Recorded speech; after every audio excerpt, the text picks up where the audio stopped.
Das St. Patrick's Day Event kehrt 2021 nach Forge of Empires zurück. Von den einen geliebt, weil es endlich mal eine willkommene Abwechslung zu den monotonen Spielmechaniken aller anderen Events ist, und von den anderen gehasst, weil, ist halt eigentlich auch bloß dieselbe Spielmechanik wie bei jedem 0815 Idle Game im App Store. Nur dass man dort zugegebenermaßen nicht immer wieder ein und dasselbe Level spielt, sondern auch in optisch neue Level und Welten aufsteigen kann, aber das ist ja unwichtig. Wer auf dem Beta-Server nun schon mal in das Event reinschnuppert, wird schnell feststellen, dass sich zum letzten Jahr, wo das Event eingeführt wurde und direkt schon mal extrem viel Kritik abbekam, im Prinzip nichts geändert hat. Wobei, das im Prinzip kann man weglassen, es hat sich nichts geändert. Es gibt einen neuen Hauptpreis und die Startkarte wurde neu gemalt, aber das war's dann auch schon. Euer Ziel ist es wieder, den Iren bei der Vorbereitung ihrer großen St. Patrick's Day Feierlichkeiten zu helfen. Dafür benötigen sie tonnenweise Kleeblätter, die zum Festivalplatz oben links auf der Karte gebracht werden müssen. Produziert werden sie allerdings in der Stadt auf der anderen Seite des Flusses von unterschiedlichen Fabriken. Ihr beginnt immer mit nur einer einzigen, der kleinsten Fabrik, dem Hutmacher. Anfangs wird dieser nur eine sehr geringe Menge Kleeblätter produzieren, die er, sobald die Produktion fertig ist, im Hafen lagert. Von dort aus müssen sie nun über den Fluss zum Festivalplatz gelangen. Dazu steht euch auf der linken Seite des Flusses ein Hafen mit einem Schiff zur Verfügung, welches immer zwischen dem Stadthafen und dem Festivalhafen pendelt und so die Kleeblätter über den Fluss transportiert. Hat das Schiff eine Fuhre Kleeblätter beim Festivalhafen abgeladen, beginnt die Festivalmanagerin diese für euch zu verarbeiten, wodurch sie eurem Kontostand gutgeschrieben werden. Jeder dieser Arbeitsschritte nimmt eine gewisse Zeit in Anspruch, welche ihr an dem sich füllenden grünen Kreis um die Symbole erkennen könnt. Normalerweise müsst ihr die Produktion sogar immer manuell starten und einsammeln, allerdings gibt es dafür eine kleine Hilfe. Ihr könnt an jedem Standort für einen gewissen Betrag Goldtöpfe einen Manager einsetzen, der diese Aufgabe für euch automatisch übernimmt, auch wenn ihr nicht online seid. Insbesondere über Nacht könnt ihr so also eine sehr große Menge Kleeblätter ansammeln. Alle Kleeblätter, die den gesamten Prozess durchlaufen haben und so eurem Konto gutgeschrieben wurden, könnt ihr dann in den Ausbau der Gebäude investieren. Fabriken werden dadurch mehr Kleeblätter produzieren, das Schiff mehr transportieren und der Festivalplatz mehr umwandeln. Habt ihr eine bestimmte Menge Kleeblätter gesammelt, könnt ihr auch bis zu 4 weitere Fabriken freischalten, von denen jede deutlich mehr produziert als die vorherige, allerdings auch in einer deutlich längeren Zeit. Wollt ihr die einzelnen Prozesse noch zusätzlich ankurbeln, könnt ihr auch die jeweiligen Manager mit Goldtöpfen noch weiter upgraden, wodurch entweder die Produktionsmenge gesteigert oder die Produktionszeit verkürzt wird. Jedes Gebäude hat außerdem Kernlevel, die bei 10, 25, 50, 100, 200 und so weiter liegen. Die Produktion steigt durch Upgraden zwar auch zwischen diesen Stufen, allerdings nur sehr langsam. Erreicht ihr ein solches Kernlevel, wird die Produktion allerdings direkt vervielfacht. Es lohnt sich also, wenn möglich, direkt zu solchen Kernleveln zu upgraden.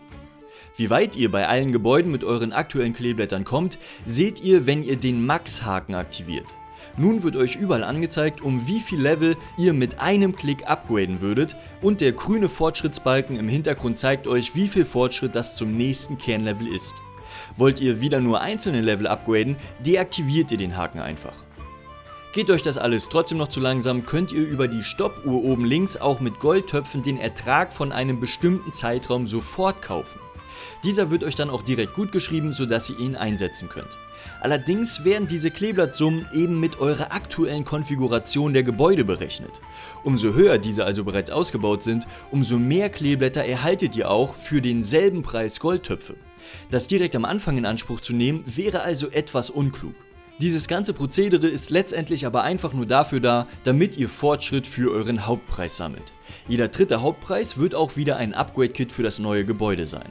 Dazu müsst ihr aber erstmal 25 dieser kleinen Mini-Quests erfüllen. Das kann sowas sein wie baue die Bäckerei, upgrade den Hutmacher auf 50 oder stelle einen Getränkemanager Stufe 2 an. Viele dieser Quests macht man einfach so nebenbei, wenn man versucht voranzukommen. Wenn man allerdings einen bestimmten Manager auf eine bestimmte Stufe bringen soll, wird es natürlich kritisch. Das kostet nämlich immer Goldtöpfe. Diese sind aber nur in einer begrenzten Menge vorhanden und ihr erhaltet sie über die 56 Quests umfassende Questreihe, tägliche Einlogbelohnung, große Preise der Questreihe, Ereignisse rund um eure Stadt und natürlich mit Diamanten. Letztendlich solltet ihr also immer überlegen, ob ihr die Goldtöpfe für das Upgrade eines Managers ausgebt oder sie lieber für die nächste Runde spart. Denn ja, ihr werdet diese Stadt im Laufe des Events nicht nur einmal aufbauen. und es gibt insgesamt auch nur 38 von diesen Mini-Quests, die ihr in einer Stadt erfüllen könnt, bevor ihr gezwungenermaßen eine neue starten müsst, um mit dem Hauptpreis weiterzukommen. Und da insbesondere die letzten Mini-Quests teilweise viel zu viel Zeit in Anspruch nehmen oder euch zu viele Goldtöpfe kosten, solltet ihr in Erwägung ziehen, lieber einen Durchlauf mehr zu spielen, als euch in einer Stadt festzufahren und wertvolle Zeit oder Ressourcen zu verschwenden. Prinzipiell ist es euch jederzeit möglich, die Stadt einfach zu beenden und die nächste zu starten. Allerdings ist dafür ein Mindestbetrag von 8,4 Quadrillionen Kleeblättern nötig. Klingt jetzt viel, aber letztendlich dauert es nur wenige Tage, bis ihr diesen Betrag erreicht habt. Man kann allerdings nicht genau sagen, wie lange, da das natürlich stark von eurer Aktivität abhängt, die in diesem Event besonders gefordert wird.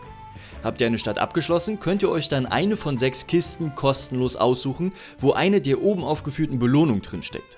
Öffnet ihr alle Kisten, erhaltet ihr sogar ein Auswahlkit für das Hauptgebäude, allerdings muss euch bewusst sein, dass jede weitere Kiste Goldtöpfe kostet und diese Preise auch mit jeder Kiste weiter steigen. Überlegt euch also, ob ihr dieses Angebot überhaupt in Anspruch nehmt. Das diesjährige Hauptgebäude ist der Druidentempel mit 10 Stufen, der optisch sehr stark an das Set aus dem letzten Jahr angelehnt wurde.